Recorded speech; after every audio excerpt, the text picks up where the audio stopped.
Hello students, आज सभी छात्र छात्राओं का ऑनलाइन एजुकेशन की कक्षाओं में स्वागत है। और मैं आज आपके लिए लेकर आऊं 11वीं कक्षा की इकोनॉमिक्स की सांख्यिकी के भाग में से चैप्टर नंबर 11 का भाग नंबर 3। कल की वीडियो में हमने प्रास के बारे में, रेंज के बारे में पढ़ा। सभी छात्रों ने अच्छे से समझा होगा कि प्रास क्या है। बहुत ही इजी टॉपिक था और आज हम उसके अगले ही पार्ट में चल रहे हैं और अगला पार्ट है उसका अंतर चतुर्थ प्रास व चतुर्थ विचलन व गुणांक। जैसे कि हमने बताया था कि जो आपका प्रक्षेपण के माप है उसमें पहला टॉपिक प्रास का है, दूसरा आपका टॉपिक चतुर्थ प्रास या चतुर्थ विचलन व उसके गुणांक से है। तो हम आज इसके ध्यान में आपको सिखाएंगे आपको कि चतुर्थ विचलन क्या होता है। छात्रों, पिछली वीडियोज में आपने चतुर्थ के बारे में पढ़ा था, वो क्या था, उससे संबंधित ही बातें हैं।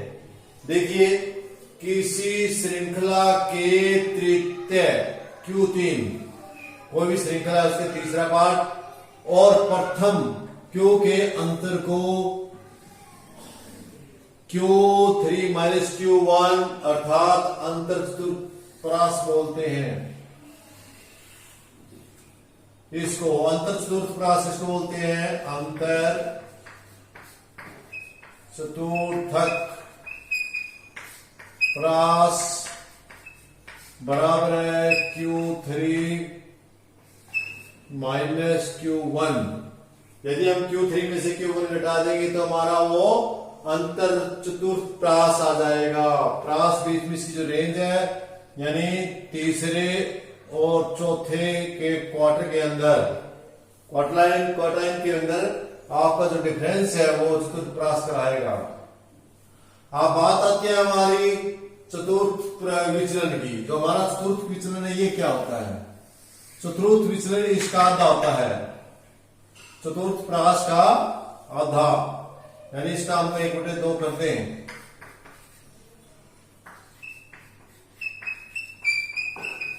चतुर्थ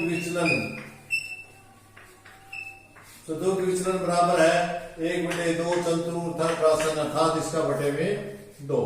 ये हो गया। अब आपका आता है, इसका सूत्र ये रहेगा। अब आपका आता है चतुर्थ विचलन गुणांक क्या होता है? चतुर्थ विचलन गुणांक क्या होता है? ये सापेक्ष मान है। चतुर्थ विचलन सापेक्ष मान होता है। सापेक्ष मान काटने के लिए हम क्या करते हैं? चतुर्थ विचलन गुणांक बराबर है Q3 माइनस Q1 बटे 2 भाग में Q3 माइनस Q1 और बटे में 2। यदि हम यहां जमा का निशान आएगा, घटा Q3 में से Q1 घटा के भागों से भाग दे दें और उसको यदि हम पूरे को भाग दे दें Q3 प्लस Q1 बटे 2 को, तो आपका मान आ जाएगा। इसको यदि हम हल करेंगे तो आपका ये आएगा Q3 माइनस Q1 बटे 2 और इसको गुणा का भाग में पलटेंगे तो 2 ऊपर चला जाएगा। आपका जैसे आ गया Q3 प्लस Q1 और ये 2 से 2 कट गया, आपका बच गया Q3 माइनस Q1 बटे में Q3 प्लस Q1। ये आपका सूत्र हो गया चतुर्थ विचलन गुणांक का। किसका हो गया? चतुर्थ विचलन गुणांक का। तो छात्रों, यहां आपने तीन चीजों के बारे में जाना आज की वीडियो में। आपने 3 चीज जान ली। हमने इसके बारे में बताया, इसके बारे में बताया, इसके बारे में बताया, तीनों चीजों के बारे में बता दिया। स्टूडेंट, जैसे कि आपको पता है, मैं इसको एक आपको व्यक्तिगत श्रृंखला में कैसे आप इसको ज्ञात करेंगे मैं आपको बताऊंगा कि व्यक्तिगत श्रृंखला और चतुर्थ श्रृंखला। व्यक्तिगत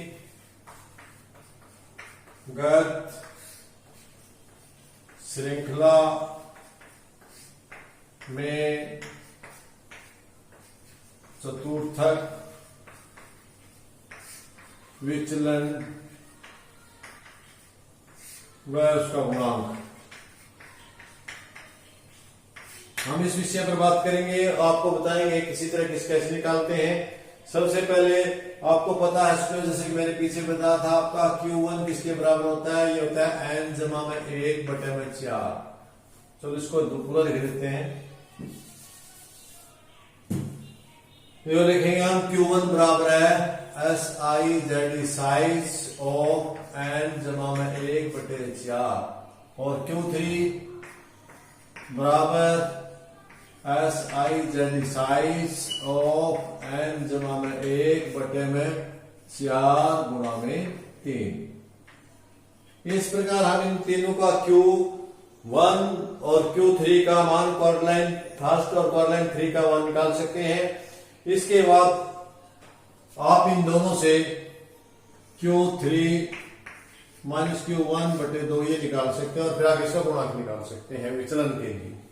तो अब हम सबसे पहले एक उदाहरण के द्वारा मैं आपको विचलन समझाने का प्रयास करूंगा, वो आपको सीखना है। तो यदि हम आंकड़े ले लेते हैं, यहाँ 15 10 से ले लेते हैं, 10 15 20 25 30 35 40 45 हमसे ये आपका अंक है। ये क्रमांक क्रमांक लगा देता हूं, 1 2 3 4 5 6 7 8 9 10 11। 10वां हमारा है 50 55 और 60। ये स्टूडेंट्स मैंने एक सारणी ली और सारणी में मैंने ये क्रमांक लगा दिया, सीरियल नंबर लगा दिए और ये आपके अंक का जो पहला स्टूडेंट है उसके 10 है, दूसरे 15 3 20 इस प्रकार की सारणी। ये व्यक्तिगत सारणी है, क्योंकि ये व्यक्तिगत सारणी है। पहला हुआ व्यक्ति इतने, दूसरे कितने, तीसरे कितने, चौथे इस प्रकार से मैंने पूरी सारणी लिखी है। व्यक्तिगत सारणी आप सभी बच्चों को पता है। तो इस सारणी में व्यक्तिगत सारणी और चतुर्थ विचलन निकालने का प्रयास करेंगे, कैसे निकालना है। तो सबसे पहले आप Q1 निकालेंगे। Q1 निकालने के लिए मैंने सूत्र यहां लिखा है। तो हम क्या Q1 करेंगे तो कैसे निकालेंगे Q1? पहले सबसे पहले आपके आइटम देखिए कितनी है। आइटम आपकी 11, n कितना आपका, n बराबर आपका कितना है 11n। n आपका स्टूडेंट ध्यान से देखें कितना है, 11 है।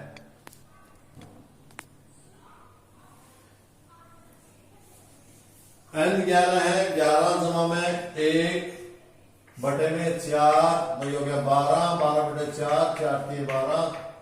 तीसरी आइटम है, तीसरी आइटम क्या आपकी 20, ये आ गया आपका Q1। अब निकालिए आप Q3। Q3 में आपका आ जाएगा 3, ठीक है 3 11 जमा में 1/4, ये कितना आ गया 11 1 12 4 3 12 या 3 ब्रैक 12/4 4 3 12 3 3 3 9 9 आ गया। नौवीं आइटम, नौवीं आइटम देखो क्या है, नौवीं आइटम आपकी 50 है। यहां तक मेरे स्टूडेंट्स आपको आराम से आ गया होगा। तो यहाँ अपना नौवीं आइटम क्या आएगी आपकी, ये आपका Q1 कितना आया, Q1 तीसरी आइटम 20, Q3 कितना है आपका नौवीं आइटम क्या है 50। अब आपका सरल है, आपने चतुर्थ विचलन निकालना है।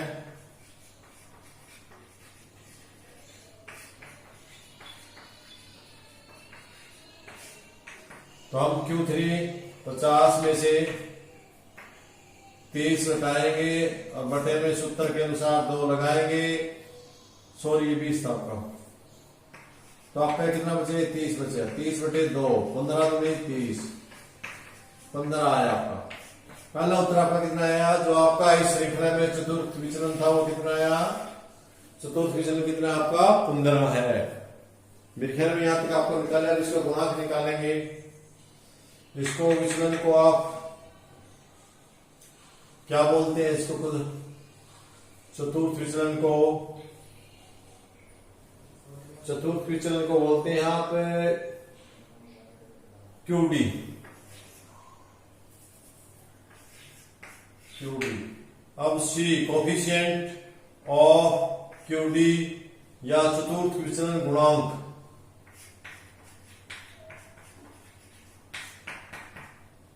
क्या करेंगे आप 50 जमा में 20 बटे में 50, सॉरी घटा करेंगे ऊपर, जमा में 20 तो ऊपर आ गया आपका 30 बटे में 70, 0 से 0 कट गई, 3 बटे 7, 3 को 7 से भाग दे, 7 चौका 0, 7 चौका 28, बच के 2, 7 दूनी 14, 14 2 6, 7 21।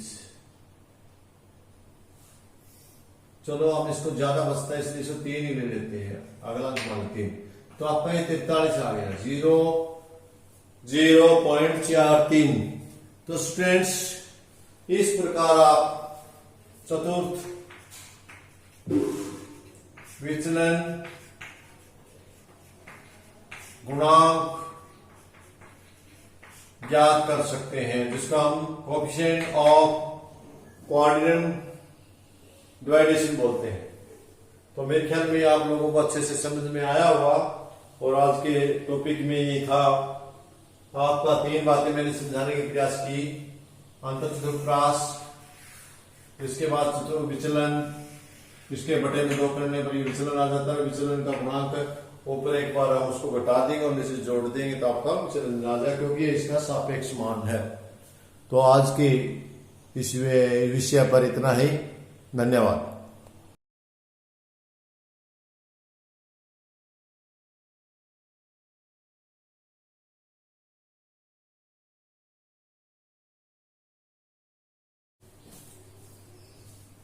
हेलो स्टूडेंट्स, तो आप कर रहे हैं जब प्रदर्शन नंबर 11 का पार्ट 3 में हम सीख रहे हैं विचलन और जो चतुर्थ विचलन है उसका और उसका गुणांक निकालना सीख रहे हैं। कल की वीडियो में मैंने आपको, या इससे पिछली वीडियो में मैंने आपको, इससे पहले वाले अध्याय में मैंने आपको एक व्यक्तिगत श्रृंखला में, जो व्यक्तिगत श्रृंखला थी उसमें चतुर्थ विचलन व उसका गुणांक निकालना सिखाया था। आज की इसमें मैं आपको सिखा रहा हूं व्युक्त श्रृंखला, जिसको हम आवर्ती श्रृंखला के व्युक्त के नाम से भी जानते हैं। व्युक्त श्रृंखला भी कह देते हैं, आवर्ती व्युक्त श्रृंखला भी कह देते हैं। इसमें चतुर्थ विचलन कैसे निकालेंगे और चतुर्थ विचलन का गुणांक कैसे निकालेंगे, अब ये हम सीखेंगे। तो सबसे पहले मैं एक एग्जाम्पल है, एग्जाम्पल के माध्यम से आपको सिखाने का प्रयास कर रहा हूं। तो एग्जाम्पल में सबसे पहले हम यहां मजदूरी लिखते हैं। मजदूरी कितनी मजदूरी देखिए, 10, 20, 30, 40, 50, 60, 70, 80, 90 और ये 100। यहां तक के जो मजदूरी मिल रही है, किसी को 10 मिल रही है, 100 तक की मजदूरी दिखाई गई है। इसके बाद जो मजदूरों की संख्या कितनी है,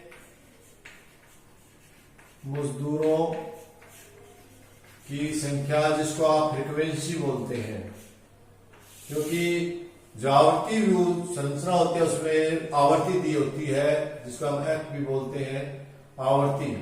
तो आवर्ती है, इसमें कितनी कितनी आवर्ती है आपकी देखो। जो 10 लेने वाले कितने हैं, वे 2 हैं। 20 लेने वाले 8 हैं। 30 लेने वाले 20 हैं। और 40 लेने वाले 35 हैं। 50 लेने वाले आपके 42 हैं। और 60 लेने वाले आपके 20 हैं। 70 लेने वाले आपके 28 कर्मचारी हैं। और 80 लेने वाले आपके 26 कर्मचारी हैं। और 90 लेने वाले 16 कर्मचारी हैं। और 100 लेने वाले 2 कर्मचारी हैं। टोटल हो गया आपका 10, 20, 30, 30, 35, 65, 65, 105, 105 और 25, 28, 199। ये टोटल आपका 199 हो गया। आपका कितना है ये 199, यानी n बराबर 199। ये हो गया आपका। ये हमारा नंबर आ गया। अब इसके बाद आप क्या करेंगे, इसको संचयी आवर्ती में बदल लेंगे। संचयी आवर्ती CF, जिसको CF बोलते हैं। CF बोलेंगे, CF में क्या आएगा देखो, ये पहले में कितना आएगा आपका, पहला आपका 2 था तो इससे पहले कुछ नहीं था, यहाँ 2 ही आ जाएगा, फिर आपका 10 आ जाएगा, उसके बाद आपका 10 के आप 20 और जोड़ दे, 30 हो गया, 35 65 हो गया, 65 में 7 और 107 हो गया, क्या 107 हो गया। 107 के बाद आगे 20 है, 127 हो गया, 127 में 28 जोड़ो, 27 में 54, 155 हो गया। 155 के बाद आपका 26 जोड़ो, 181 हो गया, 181 में 16 जोड़ो, 197 हो गया, और 197 में 2 जोड़ो, 199 हो गया। ये आपकी CF आ गई। तो देखिए CF देखने के बाद आप वही आपको सूत्र निकालना, मैंने बताया था Q1 कैसे निकालते हैं। Q1 बराबर साइज ओ एन जमा में 1 बटे में CR। तो यहां का साइज क्या है, कितना है आपका, N 99 आया है, 99 जमा में 1 बटे में 4। तो आपका 99 200, 200 बटे 4, 4 5 20 50। अब ये 50 देखो आपकी कौन सी आवर्ती में आएगा, ये 50 इसमें आएगा आपका, क्योंकि 30 से तो ज्यादा है। जो 50 में आइटम है, 5th में आइटम है, जो ये आइटम आई आपकी 5th में, ये आइटम इस लाइन में है, और ये लाइन आपको देखो सामने 35 40। तो आपका क्या हुआ, Q1 कितना आया 40, ये आपका Q1 40 है। अब आप निकालें Q3 निकालेंगे तो आपका साइज ओ 3 N जमा में 1 बटा में 4। तो अंदर आपका होगा 199 203, 200 बटे कितना आया आपका 4, ये घट गया 5 4 150 150 में आइटम देखो कहां बैठेगी, 150 में आइटम हमारी, ये इससे ज्यादा इससे कम इसमें बैठेगी 155। ये लाइन देखो आपकी कहां जाती है, ये आपकी 80 में जाती है, नहीं 80 तो नीचे इसका ये था 100 और 180 ऊपर आ गया 28। ये मैंने थोड़े से खुले लिख दिए ना, 70 वाले आ गए, ये 170 वाले लाइन में आ गया। तो 70 180 के सामने जो 70 में थी इसकी संचयी आवृत्ति है, इसके सामने वाले संचयी आवृत्ति 70 थी, तो आपका कितना आया, ये आपका हो गया 70 है, ये हो गया। अब हमारे पास दोनों मान आ गए हैं, तो हमारा सूत्र क्या था, हमारा QD किसके बराबर है, Q3 घटा Q1 बटे Q3 जमा Q1। इसका चतुर्थ विचलन निकालने के लिए हम इसको 3 गुण से 3 हमारा कितना है 70, और Q1 50 कितना था 40, और बटे में 70, QD कोएफिशिएंट निकाल दिया 70 पे, कितना बच गया हमारा देखिए, बटे में 2, ये कितना आ गया 30 बटे में 2 15 आ गया था। अब हमने निकाला CQD कोएफिशिएंट ऑफ क्वाड्रियम डिवाइडेशन, इसका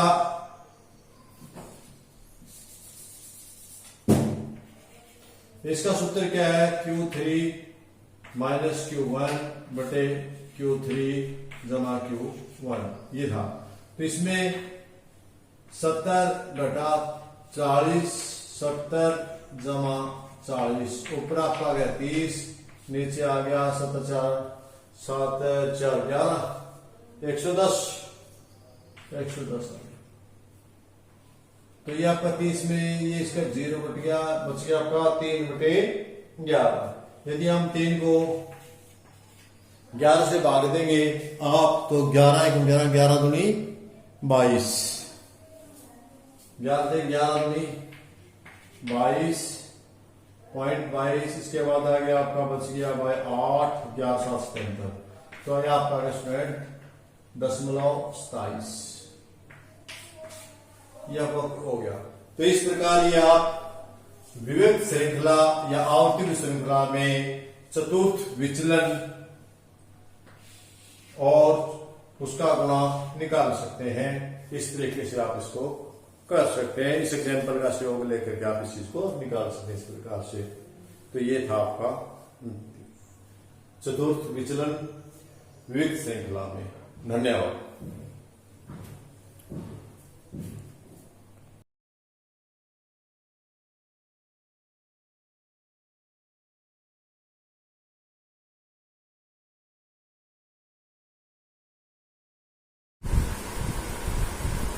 हेलो स्टूडेंट्स, फिर से आपका स्वागत है और हम कर रहे हैं चतुर्थ विचलन का आवर्ती विचलन श्रृंखला में हम उसकी गणना कैसे करेंगे। हमने इसी वीडियो के पहले भाग में हमने किया था व्यक्तिगत श्रृंखला में चतुर्थ विचलन और दूसरे पार्ट में किया था, दूसरे भाग में किया था विविध श्रृंखला में चतुर्थ विचलन। और जो अब इस भाग में हम कर रहे हैं आवर्ती विचलन श्रृंखला तथा चतुर्थ विचलन।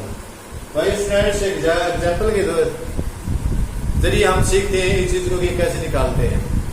सबसे पहले आप क्या करेंगे, जैसा कि आपको पता है इसकी हम आवृत्ति बनाएंगे, आयु तालिका बना लेंगे 0 से 20, 20 से 40, 40 से 60, 60 से 80 और 80 से 100। यहां तक आपने तालिका बना ली, निकाल में किसी बच्चे को दिक्कत नहीं आई होगी। इसके बाद आप छात्रों या व्यक्तियों की संख्या लिख लीजिए, जो भी यहाँ लिखा हुआ आपको व्यक्तियों की लिखी है, छात्रों की लिखी है, व्यक्तियों की संख्या, जिसका एफ बोल देते हैं, फ्रीक्वेंसी बोल देते हैं। तो ये कितने आपकी 4, 10, 15, 20 और 11। ये इस प्रकार के आंकड़े आपको मिले हुए हैं। अब इससे पहले आप क्या करेंगे, सबसे पहले इस आवृत्ति में आप संचय आवृत्ति कर लेंगे, इसको संचय में बदल लेंगे।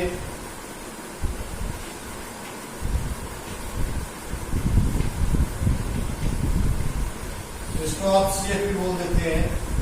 पहले कितना हो आपका 4 का तो 4 ही रहेगा, 10 और 4 14 हो जाएगा, 14 और 15 29 हो जाएगा, 29 और 20 49 हो जाएगा, 49 और 11 60 हो जाएगा। ये आपका इसके बराबर होना चाहिए, इसका n बराबर 60 है तो आपका लास्ट इसके बराबर तो आपका सही आ रहा है। तो सबसे पहले स्टूडेंट इसमें आप Q आप कैसे निकालेंगे, Q1 निकालने के लिए आप क्या करते हैं, साइज ऑफ n/4 ये लेंगे, क्योंकि जो आपकी उसमें आप n जमा में 1 नहीं करेंगे, सिर्फ n/4 करेंगे। तो n/4 करेंगे आप, तो इसको निकालने के लिए आइटम, ये आपका कौन सी आइटम आएगी। अब आपका Q1 निकालना, आपने Q1 निकालने के लिए आप साइज ऑफ n कितना आपका 60 है, 60 को 4 से भाग दे रहे हैं, 4 15 में 60। 15वीं आइटम आ जाए स्टूडेंट्स। 15वीं आइटम देखिए कहाँ है आपकी, ये है,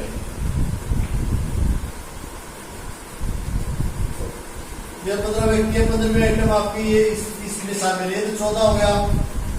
यहां तक थी आपकी 40 से 14, 15वीं आइटम 29 इसमें चली गई, तो ये आपका सामने वाला कितना आपका ये आया, ये आपकी लोअर सबसे नीचे वाली संख्या आ गई, या आपकी फ्रीक्वेंसी आ गई, या आ गई आपकी F0 या F। तो इन चीजें हमें सारी की सारी आ गई, तो फ्रीक्वेंसी पड़ेगी CF पड़ेगा, इसकी हमें जरूरत नहीं पड़ेगी शायद, F1 CF की जरूरत पड़ेगी। आई कितना हमारा, आई बराबर 10 है, क्योंकि इनके बीच में 10-10 का अंतर है, सबके बीच में 10-10 का अंतर है। तो हमारा सूत्र क्या होता है, आपका सूत्र क्या होता है Q निकालने के लिए, Q1 निकालेंगे हम, Q1 बराबर L जमा में N बटे 4 घटा में CF बटे में F फ्रीक्वेंसी कितनी है, और लिखेंगे F और गुणा में I। तो आपका L कितना है, L स्क्वायर 40 लिखें, जमा में N बटे 4 कितना है आपका, N बटे 4 15, क्योंकि 60 को आप 4 से भाग देंगे तो ये 15 आ गया, 15 घटा में CF 14 मान रखे है, और बटे में F है कितना आपका 15 गुणा में 10। ये आपके पास, और आगे स्टूडेंट्स आंकड़े आप इसको सरल करें, 0 से 10, 20 से 30, 20 के अंतर है, 10 में 20 है स्टूडेंट्स, यहाँ भी आपका 20 नहीं है, आइए वो आपका 20 है मान, तो इसको ध्यान से करना आपने, इतना आ गया, इसको यदि हम सारे को हल करें, जो आ गया आपका 40 जमा 1 बटे 15 गुणा में 20, 4 5 20, 5 5 15, या गया 400 का 160 बटे 3, ये आ गया आपका 160 बटे 3 आ गया आपका, ये होता है 4, 3 से हम इसको भाग दें तो आपका कितना आएगा, 4 3 5 ये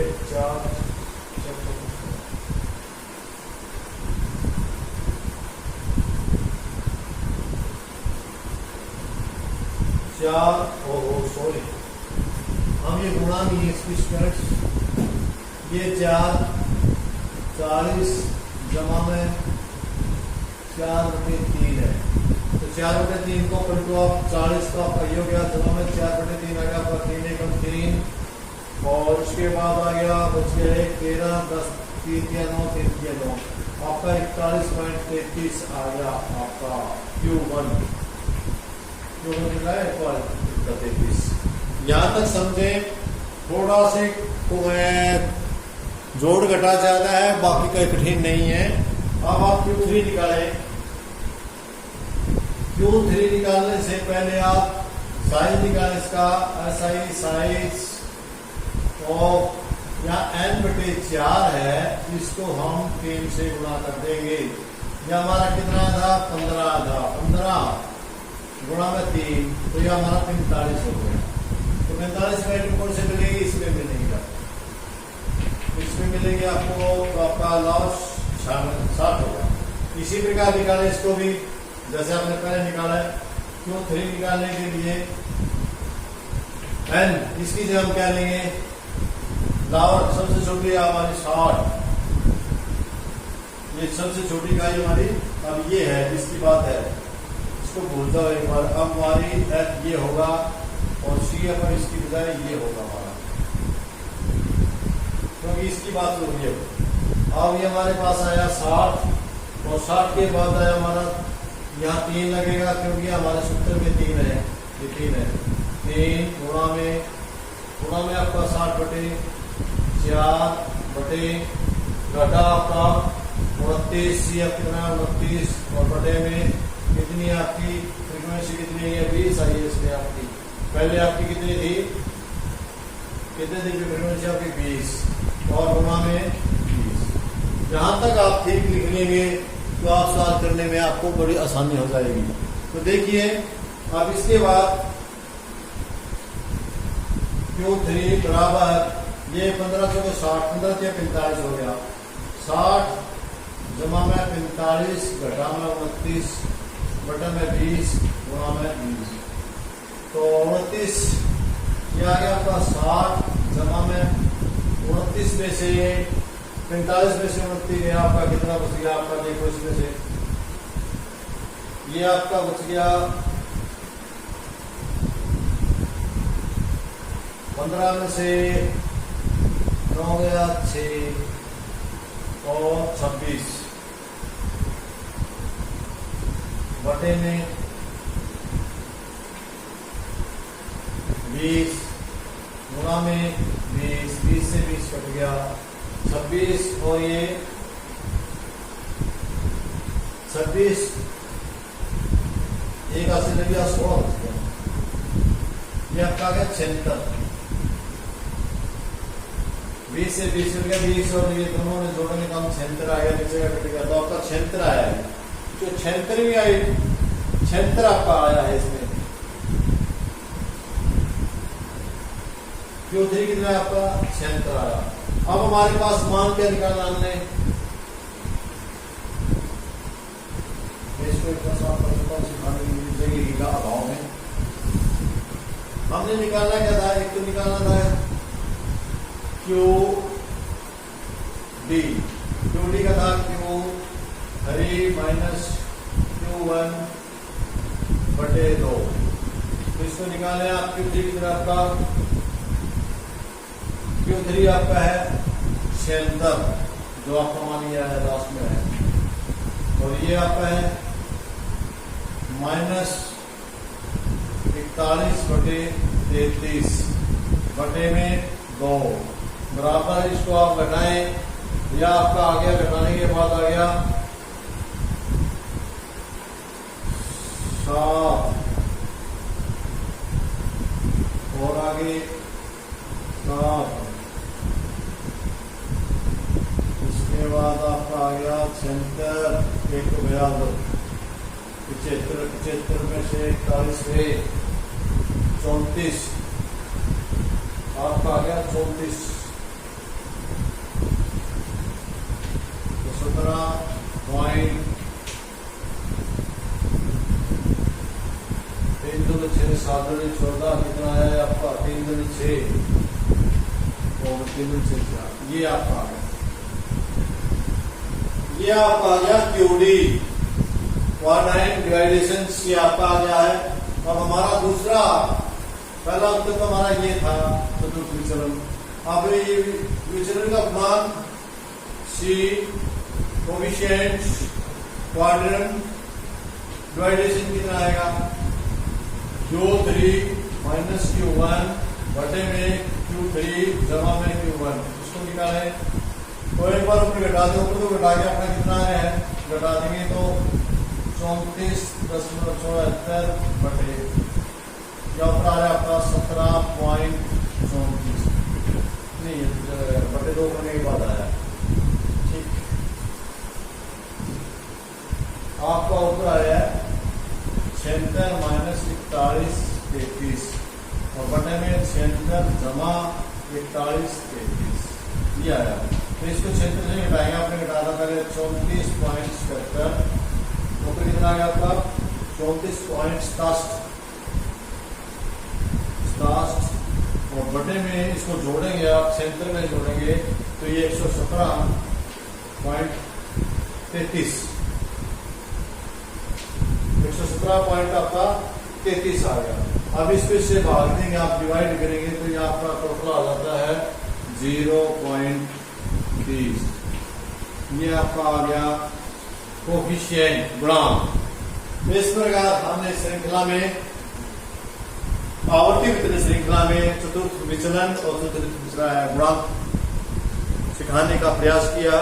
आप इस वीडियो 2-4 बार देखने आप आराम से सीख जाएंगे, ऐसी कोई बात नहीं है।